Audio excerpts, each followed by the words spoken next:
When writing a Steam review, two major things I try to factor in are intent and execution. What was the game's purpose and how well did they pull it off? Of course, that's not all I factor in. I still do cover story, gameplay, design, characters, and overall enjoyability. Now you may be wondering, Jacob, why are you bringing any of this up? And rightfully so. I don't always go into my thought process when I do these reviews, but this time I'm covering a game from the Your Choices Matter genre. A genre of games that are often given excruciating praise, despite the fact that they don't make for good games.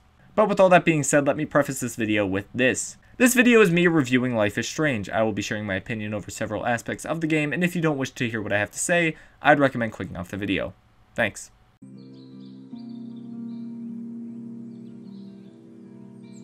Life is Strange is an episodic adventure game where your choices could have an impact on the story later on.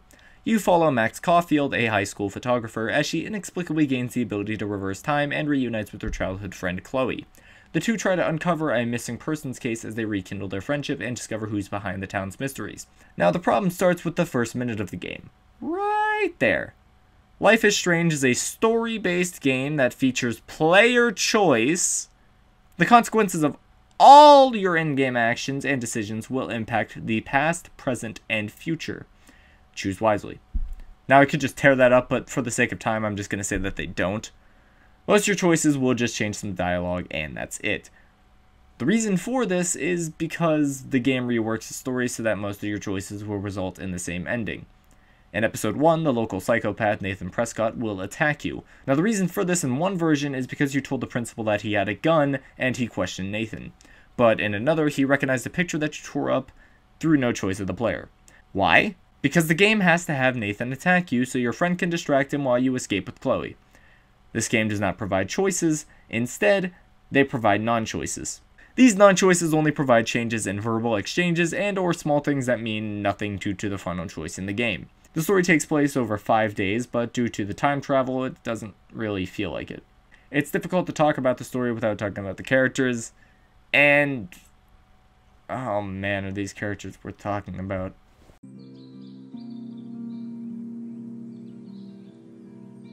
These characters are all evil. I'm supposed to feel sympathy for most of them, even the ones who are objectively the bad guys. This will be easier if I go through the characters who have any plot significance, so sorry about all these guys, we're just gonna forget about them. Max is a high school student who recently moved back to Arcadia Bay after staying in Seattle. She gets dragged along by Chloe, who is a bad person, who, if you don't object, will steal from the handicapped fund to pay for drugs. I'm serious. This is the character we are supposed to like, everybody. You could make the argument she won't steal from them if you tell her no. But the problem with that is that your character should already know that stealing from the handicapped is wrong. This is the character everyone defends? Because if your character is stealing from the handicapped, your character better have a damn good reason for it. And spoilers, buying drugs is not a good reason. She hates her stepdad and Mrs. Rachel Amber. These are her two main traits. Every scene she's in, she mentions either one or the other. She also unironically uses the word hella, so needless to say, this character is a terrible person. Nathan Prescott, the local rich psychopath, is a red herring, who we are supposed to feel bad for in episode 5. I don't. Victoria is the stereotypical bully who has her cronies do all the work for her. We are supposed to feel bad for her because she knows that she's not perfect. I don't. Mark Jefferson is Max's teacher, who is the person in charge of the Everyday Heroes contest. Basically a photo contest to be shown off in an art gallery in Seattle. Chloe's stepdad, David, is the best character in the whole game. Max's friend Warren, I had to look up his name because he was so forgettable, is the white knight who stands up for Max. Finally, the last character I feel like worth mentioning is Kate Marsh, who you have to talk out of killing herself, and is by far the most referenced thing in the game if she does. A majority of the cast is either annoying or just a bad person.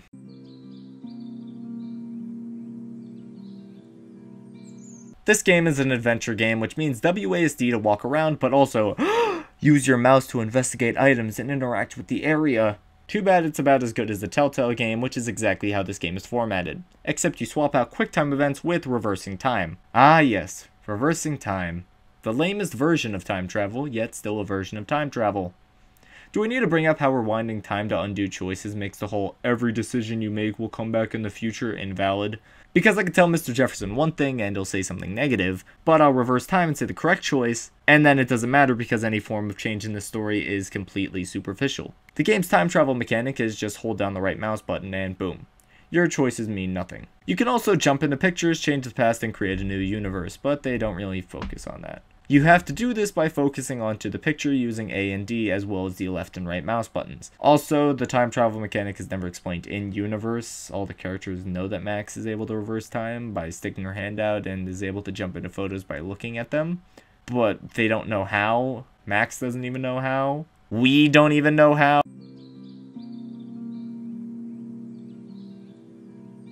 It's very rare on this show that I separate gameplay and design because I don't always have much to say in either department, so they complement each other. This game has so much wrong in both departments, I'm actually able to. Alright, the one kind of positive thing I'll say is that the game uses 3D models, but they're given weird 2D outlines when highlighted, providing a jarring but interesting look to them. Which is the nicest thing I can say about the models in this game, because whenever they open their mouths, the lip syncing is 100% wrong. A common problem in these type of games if they're not AAA. Obviously, good animation requires labor, and illegal labor is illegal, so legal labor requires money, considering that the game was made by Don't Nod, who filed for bankruptcy in 2014, a year before this game was made. Life is Strange has abysmal dialogue from the characters. Words like hella are thrown around a lot, making the game feel like a parody of the stereotypical high school. Every emotional beat in the story has songs accompany them.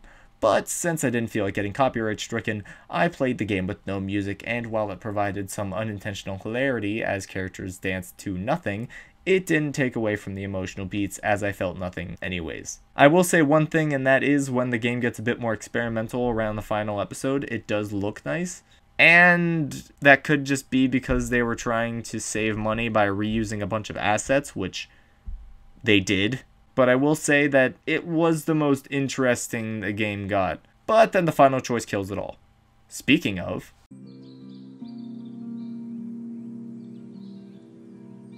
So you go to the junkyard knowing Nathan was behind the Rachel Amber mystery, and then Mr. Jefferson injects you with a drug that makes you unconscious as he shoots Chloe in the head. You wake up in a room where it is revealed that Mark Jefferson is a man who takes pictures of high school girls losing their innocence and then kills them. You use the picture you took at the beginning of the game to stop Jefferson, then you win the Everyday Heroes contest, go to Seattle with the principal, but you have to destroy your career because the time tornado was real and is going to destroy Arcadia Bay and kill Chloe. So you go back in time to the photo and end up at Jefferson's lair again. Jefferson reveals he killed Nathan at some point. David comes in and with your help finally stops Jefferson. You run to the cafe where Warren has a picture he took of you, which you use to warn Chloe about Jefferson. Then you have some weird nightmare visions, and Max Sloan rightfully calls out Max for being selfish. Chloe brings you back to reality, and you have to make a singular choice to either sacrifice Chloe or sacrifice Arcadia Bay. And now that we're all up to speed, this is the worst choice in gaming. Not because it's hard to make, because it's not. I'd choose to sacrifice Chloe if nothing was at stake, but the problem is that the game tries to make this seem like it's a hard choice, when most rational people would choose to sacrifice the few to save the many. But instead, this is the only choice that means anything, and in a game that claims that your choices matter, it's kind of important for most, if not all, of the choices in the game to actually have significance. I know I keep complaining about this, but when a game is praised for having a good story, I expect a good story, not some half-thought-out thing. If you sacrifice Chloe, like I did, you go to her funeral and it's treated as though everyone's sad, even though most of the town was portrayed as hating her. This ending makes the entire game pointless, as the only changes were that Mark Jefferson gets arrested and Kate Marsh doesn't kill herself. Now, while those are important things, they aren't 10 hours of gameplay worthy.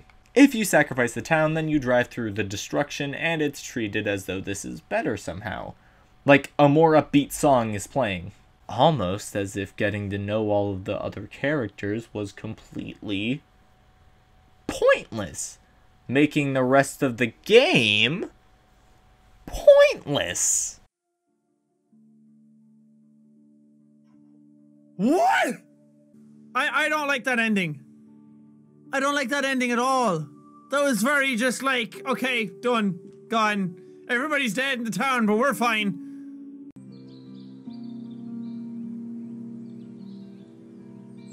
When I play a video game, I expect there to be some sort of joy that comes from it.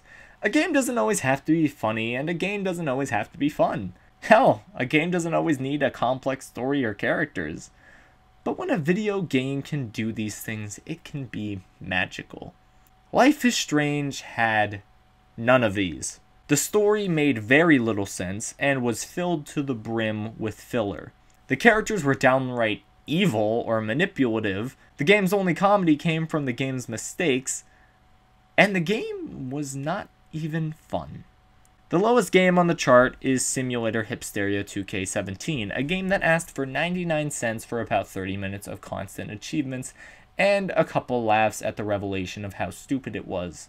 Life is Strange asked for $20 on an average day. I got it on sale for $4 and I still feel like it was too much. The game had nothing to offer and took nearly 11 hours to go through. I had about one laugh, and that was when everyone in the club was dancing to Nothing. I feel like that Don't Nod tried to make a game and failed miserably. At least the people behind Simulator Hipsteria didn't try. And they kind of succeeded because they got me to laugh. Life is Strange tried to tell a good story with likable characters, great drama, and even inject some comedy. It failed at every single department. And because of that, I'm putting Life is Strange at the bottom of the rankings.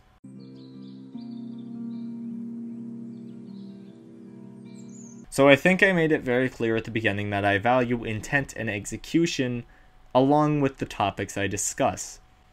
And that Don't Nod's intention was to provide a fun and interesting game with a good story and likable characters. I also think I just made it clear that they failed completely. I know this game has its fans, and I don't want to take it away from them. This game did get a prequel and a sequel, and from the looks of it, they're about on par, so I won't be reviewing Before the Storm and Life is Strange 2. At least, not for a very, very, very long time.